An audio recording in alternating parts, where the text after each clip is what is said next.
and welcome to the podcast Shedding Candlelight on cryptids, hauntings, mythology, and more. If it is weird, we are talking about it. This is your host, Lee Donna, and if it looks like I am sweating profusely, it is because I am for hours now, and I am typically somebody who does not sweat at all. So, pro tip for going through menopause, do not be in a home where you do not control the temperature settings. I am boiling right now, so I apologize. By the end of this video, I am going to look like I've just gotten out of the shower. Um, but that is what it is when you are of this age. But today's amphibious tale is one I first heard about on the Cryptonaut podcast. If you like my show, you will most definitely love theirs because it is three friends who have been steeped in all things creepy for many years. So, unlike me, they have a good background in the likes of cryptids and aliens. However, they do curse a lot. So if you are sensitive to that sort of thing, please do not go and listen to their show. They are absolutely hilarious. But if you know straight away that you will not be able to look past the cursing, then just don't listen. I say this because they have mentioned the bad reviews they get from people complaining about their potty mouths, which is pretty crummy considering they do have the show marked as explicit. So don't go to their show and be one of those people. If you can look past the words that you don't like, then please do go listen to the Cryptonaut podcast and enjoy their banter, because anytime I need some levity, the Cryptonaut podcast is a show that is at the top of my listening list.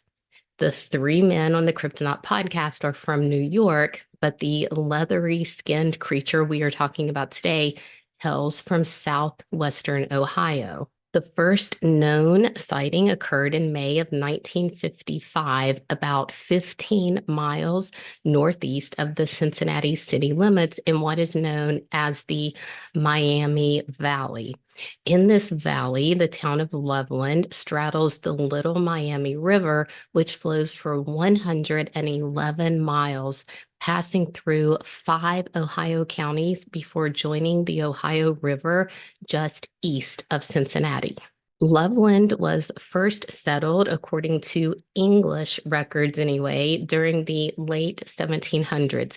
We know humans were in the area long before this, though, because in 1886, a pit was unearthed. Inside of this pit were not only mastodon bones, but prehistoric stone tools.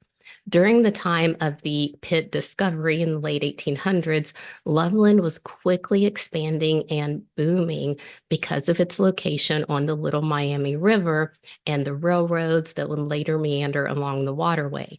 Loveland was home to Ohio's first paper mill, and early settlers planted gardens and orchards, making the area so attractive that in the village's early years, Loveland was known as a resort town, with the wealthy building summer homes along the banks of the river, earning Loveland the nickname of being the Little Switzerland of the Miami Valley. Today, the once wealthy city of Loveland is known as the sweetheart of Ohio, the city leaning in to being the land of love. And among the many other reasons to visit this charming valley, Loveland has its very own medieval castle. Chateau Laroche is named and modeled after Chateau de Laroche in the southwest of France. Construction on Loveland's rock castle began in 1927 after a medieval enthusiast with a genius IQ of 189 took advantage of an offer put out by a publication called the Cincinnati Enquirer. The offer was that after you paid for a 1-year subscription to the publication, you received a free plot of land on the outskirts of Loveland.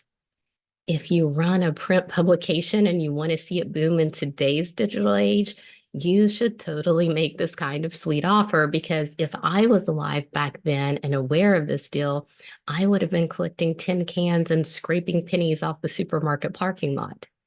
Our genius, Harry Andrews, paid for several subscriptions and got himself enough land to build his castle, a passion project that he worked on for the next 50 years. According to weekendweird.com, Mr. Andrews started building the castle in 1929, but it wasn't until 1955 that the construction of the castle really took off and started making good progress. This is an important year, and we are going to circle right back to our medieval enthusiast at the end of the show.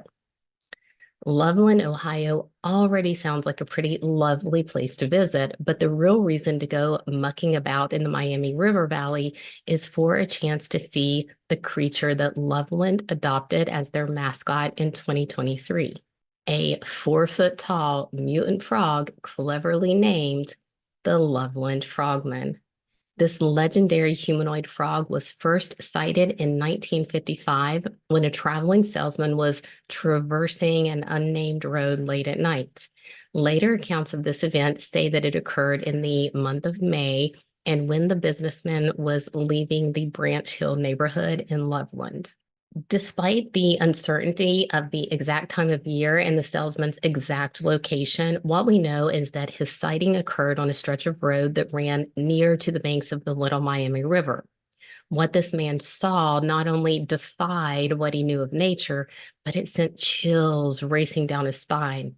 For there, on the side of the road, just above the river, there stood 3 small figures. They were each between 3 and 4 feet tall, which is roughly a meter, give or take a quarter. And these figures were not on all fours like you would expect an animal or an amphibian to be.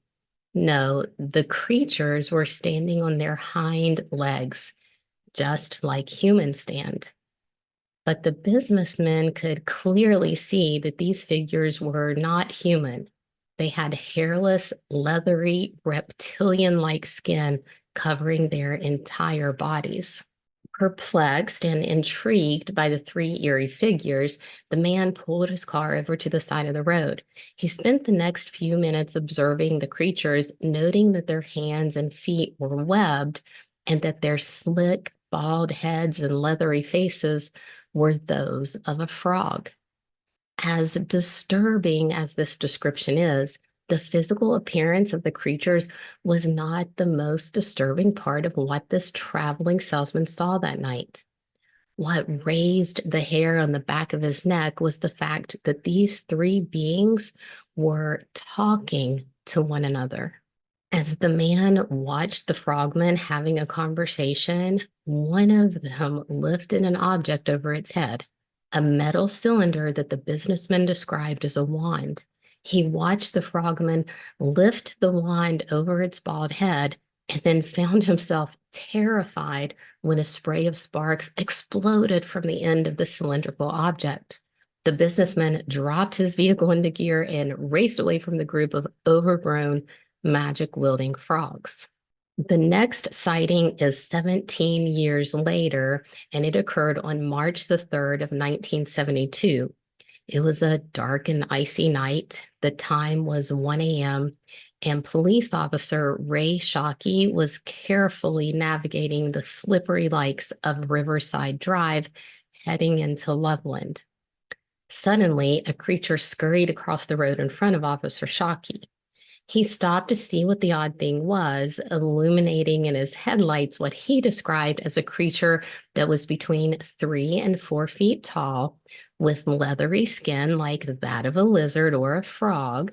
He estimated that the creature weighed 50 to 75 pounds, which is around 25 to 35 kilograms. When he first illuminated the large being, it was crouched down low to the ground like a frog.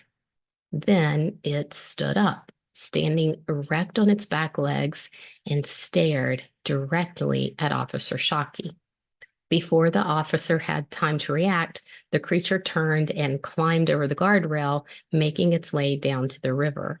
Officer Shockey was shaken and immediately reported what he saw. His fellow officers investigated and found scratch marks or abrasions on the guardrail where the brother in blue said he encountered the humanoid. 2 weeks later, another police officer encountered the creature. On St. Patrick's Day of 1972, Officer Mark Matthews was driving along the same icy roadway as Officer Shockey. You will see the road sometimes called Kemper and at other times called Riverside, and that's because it's the same road. But at one point, it simply changes names. So Officer Mark Matthews is driving along late at night when he spots something crouched along the side of the road. He stops his cruiser and he exits the vehicle, thinking what he was seeing was a dead or injured animal. Instead, the creature jumps up out of its crouch and stands on its back legs. Terrified, Officer Matthew, he draws his weapon and shoots the creature. It hobbles for the guardrail, climbs over it, and disappears. The description Officer Matthews gave matched what Officer Shockey described seeing 2 weeks prior, except Officer Mark Matthews said the creature had a tail. However, 29 years later, in 2001, Officer Matthews changed his story about what happened back in 1972. This change of story is reported to have come from an email correspondence with Officer Matthews. However, Ryan Hopt of Skeptoid said he looked for the primary source of this email but came up empty-handed. Nevertheless, what Officer Matthews is reported to have said in this contradictory email is that what he saw that icy St. Patrick's night of 1972 was no monster. He said the creature did not have leathery skin and it was not 3 or 4 feet tall. In fact, he said that it did not even stand erect. Officer Matthews reportedly claimed in this email that what he saw that night was a lizard. He speculated that this iguana type lizard was someone's pet that had gotten too large for its aquarium and either escaped or was set free. He went on to say that the creature he saw was less than 3 feet in length and that when it ran across the road in front of him, it was probably blinded by his headlights and that it presented no aggressive action. Matthews then says that the reason he exited his vehicle was because no one was taking Officer Shockey's report seriously, so he wanted to support his brother in blue by capturing the creature because he could tell that Officer Shockey had seen something that really shook him up. In August of 2016, a couple was in the Miami River Valley on yet another tributary of the mighty Ohio River. It was an ordinary Wednesday night, and Sam Jacobs and his girlfriend were out playing Pokemon Go when they spotted what they described as a huge frog near the water. It was so large, they snapped a couple of photos and even took a video of the creature. Then the frog stood up and walked out of the water on its hind legs. Mr. Jacobs said he realized people would think that he was crazy, but whether or not this was the Loveland Frogman or just some kind of a giant hind leg walking frog, he saw what he saw, and never before had he seen anything like it. When reports of the couple's encounter with the frogmen hit the news, former Officer Matthews, who had retired to Florida, called up WCPO TV and once again denounced the Loveland Frogman. He said that one night in March of 1972, Officer Ray Shockey had indeed called him, reporting that he had seen something strange on Riverside Drive near the Totes Boot Factory and the Little Miami River. Matthews said that he naturally did not believe Shockey's eyewitness account, but he could tell by his fellow officers' demeanor that the man had seen something. Later that month, in March of 1972, Matthews himself was driving on Kemper Road near the boot factory and the river when he saw something run across the road. He said that it was not walking upright and that it did not climb over the guardrail. He said that it crawled under the guardrail. Matthews did not know what the creature was, and he knew no one would believe him because they apparently were not taking Officer Shockey too seriously, despite the account that the officers had investigated and found claw marks on the guardrail at the scene of Officer Shockey's encounter. So, in Officer Matthews' own words, I knew no one would believe me, so I shot it. He then says that the creature did not get away, that he recovered the body and put it in the trunk of his police cruiser so he could show it to Officer Shockey. Matthews told the news station that what he shot that night was a large iguana. He said it was 3 to 3.5 feet long and that he didn't immediately recognize what the lizard was because it was missing its tail. He then went on to claim that he showed Officer Shockey the corpse, and the latter confirmed the now dead tailless iguana was what he himself had seen 2 weeks prior. According to Matthews, the 1972 incident was habitually blown out of proportion, and that the thing was half dead anyway when I shot it. He said the Loveland Frogman is a hoax, like Bigfoot and all that other stuff. If only Officer Matthews could have been around to splash his words of wisdom into the faces of Ed and Joe Lynch, who were fishing in a small creek near Crosswick, Ohio, back in May of 1882. Crosswick is about 25 miles outside of Loveland, and the creek the boys were fishing in is part of the tributary system of the Ohio River, which is noteworthy because all throughout the Ohio River Valley, there are cryptid stories galore. In my Mothman episode, I touched on some of the reasons why, a big one being the massive amount of pollution that is still infecting the river valley today, which I will circle back to here in a few minutes. In 1882, Ed and Joe spotted something in the creek. They said it looked like a snake with arms and legs, and as they were watching it, it charged straight at them. They screamed and tried to flee, but the creature grabbed Ed. As was reported in the May 29th, 1882 edition of the Enquirer, the encounter was described as a monster grabbing Ed in its slimy embrace, simultaneously producing two more legs about 4 feet long from some mysterious hiding place in its body. The creature then dragged Ed about the length of a football field to a large sycamore tree that had an opening on one side. By this time, men working in a nearby quarry heard the boys screaming and ran to help them. When they arrived, the monster dropped its hold on Ed and ran up into the sycamore tree. The men and the boys went back into town, told their story, and later that same day, 60 men armed with clubs and axes gathered around the sycamore tree. They cut the grand tree down, hunting for the monster, but the creature got away and was never seen in Crosswick again. Maybe because the creature took his magic leg-hiding, wand-wielding friends and they all went to Loveland.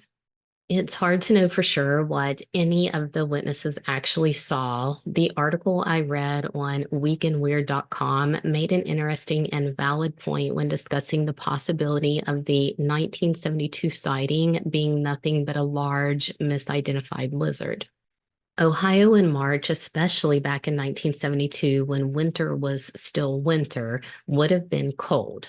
In fact, the witness accounts report that the roads were icy and they occurred at night when generally the temperatures would be at their lowest. Reptiles such as lizards and snakes do not go out in the cold. During this time of year, under those conditions, they would still be hibernating. As someone who grew up not too far away as the crow flies and being alive in the late 1970s, I can attest to the fact that you would not be snake or lizard hunting in March. And yes, I have caught both of those creatures. There are stories about me traipsing home with a pocket full of snakes and a handful of lizards. I'm not going to lie, I still catch them today. I'm fascinated by everything in nature except spiders. I don't mess with the creepy crawlies. But it is very interesting to consider the likelihood of the 1972 encounter being an iguana because, first of all, they are not native to Ohio. They come from tropical places where the temperatures are higher, and like other lizards, iguanas are cold-blooded, meaning that they go dormant in cold temperatures. In fact, in temperatures below 50 degrees Fahrenheit, which is about 10 degrees Celsius, iguanas are already becoming sluggish. When the temperature hits 45 degrees Fahrenheit or below, the iguana goes dormant, or what some folks call cold stunned. In Florida, they fall from the trees and appear dead during this time.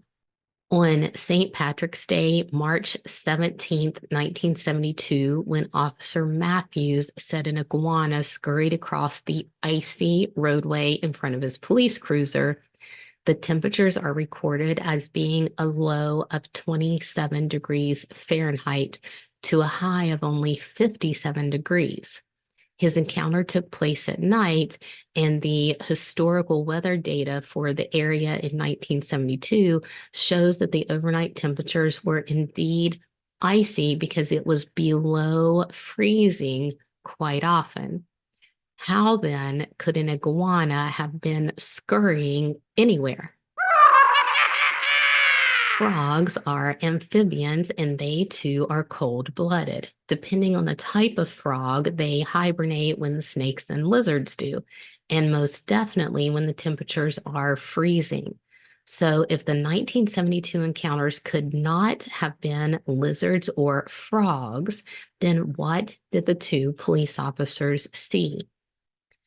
First, I want to once again note that the Ohio River Valley is highly polluted. Most certainly, amphibians have mutations. From what I understand, we see mutations in frogs fairly early in contaminated areas.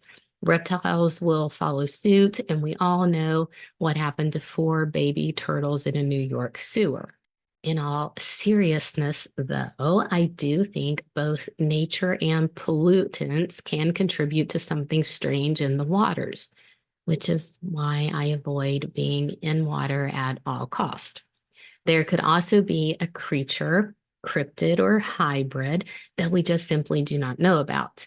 In connection with most of the cryptids we hear about, there's always some native people's lore that gets rolled into the mix, a belief structure or a story that seems to give validity to the claims of what modern people encounter. There is one connected to the Loveland Frogman, but Skeptoid pretty much debunked that bit of the Frogman lore. So I am not going to muddy the waters by throwing that Native American creature's name into the mix today because it seems it was a made-up thing based on other parts of Native American lore.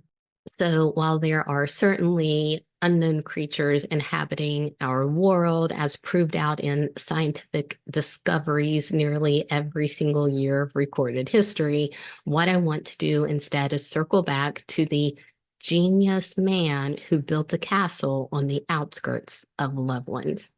You see, the original Frogman sighting from 1955 is quite unique. It's a story told throughout generations, yet no one quite knows where it came from. They don't know the identity of the businessman who did the seeing to begin with, nor do they know who he reported the sighting to. All anybody knows is what I have told you here today, that the man saw 3 frog-like creatures talking, and then one of them lifted a wand above its head and put on a light show. No one has any idea of where or how this legend started. Mr. Andrews, however, our castle builder, is reported to have been knowledgeable about the local fauna, and he wasn't only a medieval castle enthusiast. It's said that he was, at the very least, enamored with the secret society of Masons. Some go so far as to claim that Mr. Andrews himself was part of the Order of the Masons. which could be another reason that he wanted to build his castle, possibly with some hidden chambers and secret tunnels. But perhaps the best secret of all would be that the intelligent Mr. Andrews, who was building this castle and donating it as a source of income to his local Boy Scout troop, is the source of the original story of the three frogmen. The incident happened in 1955, the same year the construction of the castle picked up. Coincidence? Or did clever Mr. Andrews put a tale into motion that he knew would grow, securing the future of his castle and his Boy Scout troop by once again drawing tourists to an area that had been losing steam as a destination in prior years? Perhaps he is the original 1955 source, and he got the idea from the 1954 release of the movie The Creature from the Black Lagoon. Or maybe Mr. Andrews had nothing to do with the report of the wand-wielding frogman at all. He passed away in 1981, which is after the 1972 sightings, and to my knowledge, made no confession about having hoaxed the 1955 story.